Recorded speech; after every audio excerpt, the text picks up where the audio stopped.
All right, welcome back to the last edition of Intermediate Accounting 1.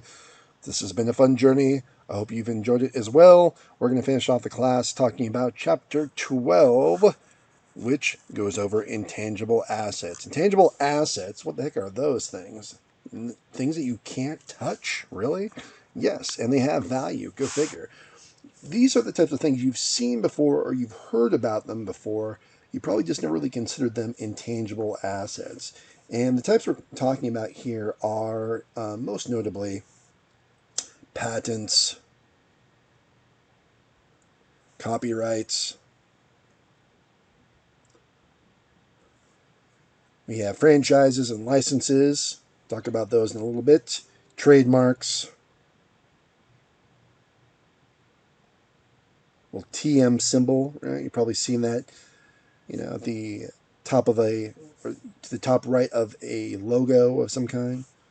Sometimes you see it with a little R, means it's a registered trademark. And goodwill. Goodwill hunting. Now, there are a lot of different types of assets that a company has that are these type of invisible or untouchable assets. But really, from an accounting perspective, we're only allowed to identify and value and report along one of those five categories, these different types of intangible assets. But you're probably familiar with some of these. For instance, Coca-Cola prides itself off of its secret. Oops, Kevin, don't do that. Not on the last day, Kevin. Secret formula. Keeps it well hidden, well kept secret. There are some people out there who've tried to mimic it, but in general, Coca Cola says, no, this is very private. And because it's kept it private and for the most part very popular, Coca Cola has seen unprecedented success over its entire lifespan. And Coca Cola Company has been around for years, as a lot of you may know. And a lot of it has to do with the fact that it has enjoyed success from this secret formula. Secret formulas, it sort of sounds kind of like a conspiracy or some sort of nefarious activity. It's not. Most companies engage in different types of quietly kept secrets to protect its competitive advantage. Okay, but when it comes down to how do we sort of talk about these special competitive advantages, usually we talk about it in the form of an intangible asset. So what are intangible assets? Let's kind of talk about them in more detail.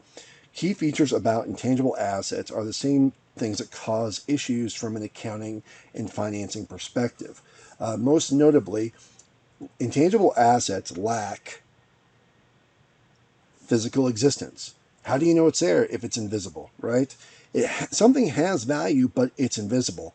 What? Huh? What does that mean? Well, it's true. Think about it like this. There are people who work within an organization whose job it is to come up with different ideas.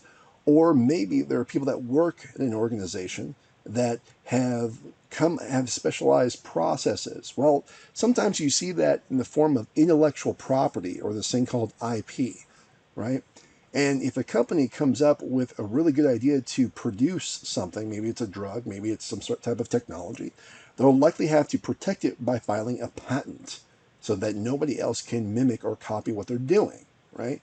So the idea has value, but it's invisible, right? That's the nature of ideas. Well, we can actually quantify that financially on the income statement as an intangible asset. It just depends on the form in which it takes. Another key feature about intangible assets, they are not financial instruments. Financial instruments is a fancy phrase for basically saying stocks, bonds, derivatives, etc., etc. When you buy a stock, you're buying a financial instrument, a security. Usually, back in the day, those actually used to be in physical form. Nowadays, everything's electronic. So when you buy stocks, you just call up your broker, say, buy my stocks, and then you see it show up online. Hey, you're now the owner of this amount of stock from XYZ Inc. So financial instruments today are essentially invisible, they're intangible, right? Back in the day, they used to be tangible. But key feature here is that when we're talking about intangible assets, we're not talking about stocks and bonds. We're talking about other types of assets, usually something very specific, okay? Something that is very heterogeneous. for the company's operations, things like that. The other key feature, intangible assets are normally classified as a long-term asset because they provide long-term benefits. And when we say long-term benefits, we're talking about long-term, more than a year's worth of benefit over its life. And a life is usually defined by law, okay? By law. So, for example, you may see some legal protection that goes on for, say, 20 years. So what's the life of this thing that's intangible? Well, the intangible thing may be, for instance, a right to do something. Okay. Well, how long do you have that right? Or how long is that right protected from competition? Well, the right is based on whatever the law says. So intangible assets, they derive their value oftentimes by the law. But the value, therefore, also tends to have a finite life. So now that we know what essentially an intangible asset is, let's talk about how we actually get our hands on one. So purchasing a patent or a copyright, usually that's done with some sort of outside external organization or body. We record things at cost, basically whatever, include all the costs necessary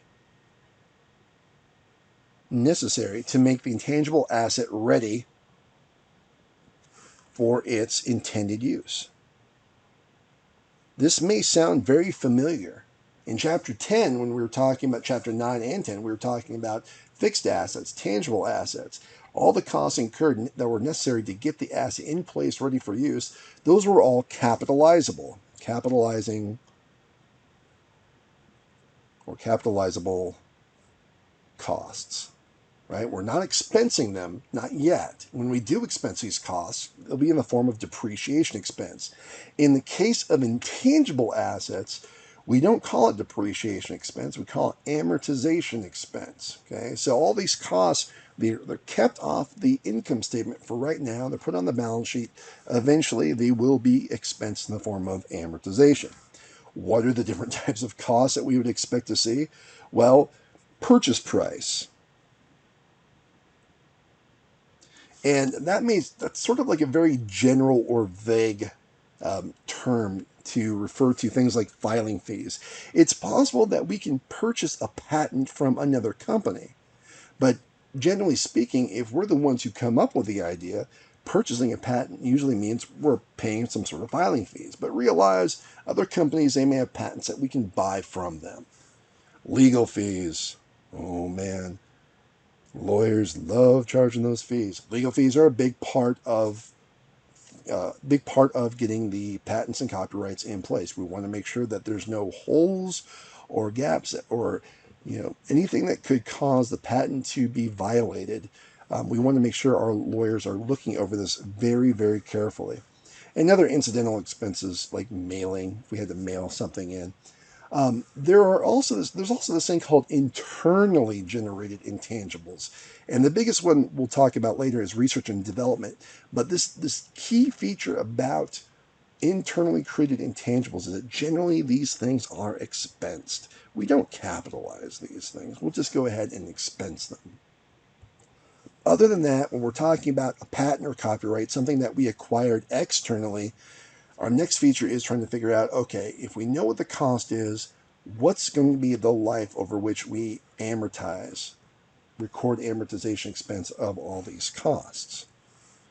So this will sort of harken back to the previous chapter. When we expense these things, we have to distinguish between those intangibles that have a limited life and those that have a unlimited life. We'll talk about unlimited life in a second. Limited life intangibles, they have a limited legal protection. Okay, by law, we can only produce something without any competition for X amount of years. And we'll talk about different types here. The idea is if we get certain legal protection and legally that protection expires at a specific time in the future, then essentially we're going to amortize this thing, whatever the intangible asset is, over its useful life. Now, useful life, if you recall from the previous chapter, is different from the legal life, or the life of the technical life of the asset. We may have, say, legal protection for 20 years, but practically speaking, when can we sort of expect that protection will sort of expire? Maybe sometime less, sometimes shorter. Generally speaking, we don't go beyond the legal life. We focus primarily on the useful life. Useful life is, as you recall from the previous chapter, is like the age when you retire. And there's Hide the Pain Herald again. Hey, retired. Yes. Versus legal life is more like the age when you die. Okay, we may be given a legal life of a patent for 20 years, but we have to ask ourselves, is it 20 years or less? If it's less than the 20 years, less than the legal life, we're talking about useful life. And useful life is what we use to calculate our amortization expense. When we have figured out how much to expense every year, usually we do it on a straight line basis. We don't use some sort of accelerated method. We just straight line this thing. And the reason why is pretty simple. There is no real units of production. There's no reason to do a double declining balance. Time is linear. When time goes by, we have consumed value of an intangible asset. That makes sense. If the life is determined by legally the number of years, then let's use years every year as an increment of its use. So when we actually reduce the intangible asset itself, generally speaking, we go ahead and reduce the asset account directly. So if, for instance, we have some type of, say, patent, and we record it at some big value, over time, it's okay to just go ahead and directly reduce the thing. Why is that? Why don't we use an accumulated amortization? We can use an accumulated amortization account. We can do that, but it's not really theoretical. When time goes by, legal protection has objectively expired. Depreciation is something different. That's more theoretical. But when we're talking about actual life has gone by because there goes 1 year, then it's okay to go ahead and just reduce the account directly. The useful life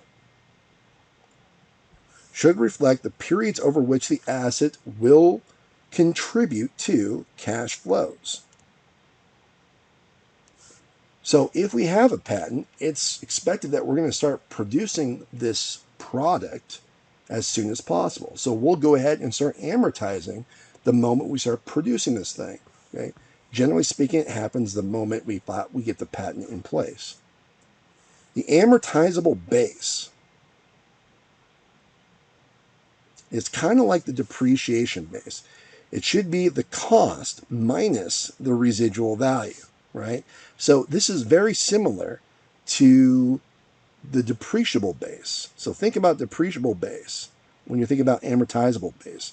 Depreciable base was cost minus salvage value or residual value. That's your base.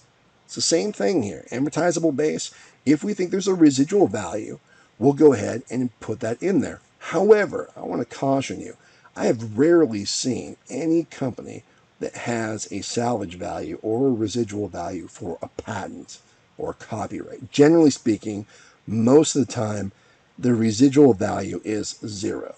Okay, and the reason why is because, hey, when this thing, the time period is up, there is no more legal protection. So we can go ahead and sell a patent, but the protection is no longer there. So who cares? It's worthless at that point.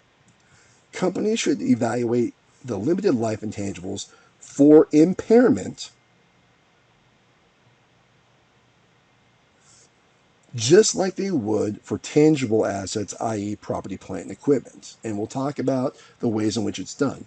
Essentially, spoiler alert, there's no real magic to doing an impairment test for intangible assets. It's very similar to what you saw for impairment testing on tangible property, plant, and equipment.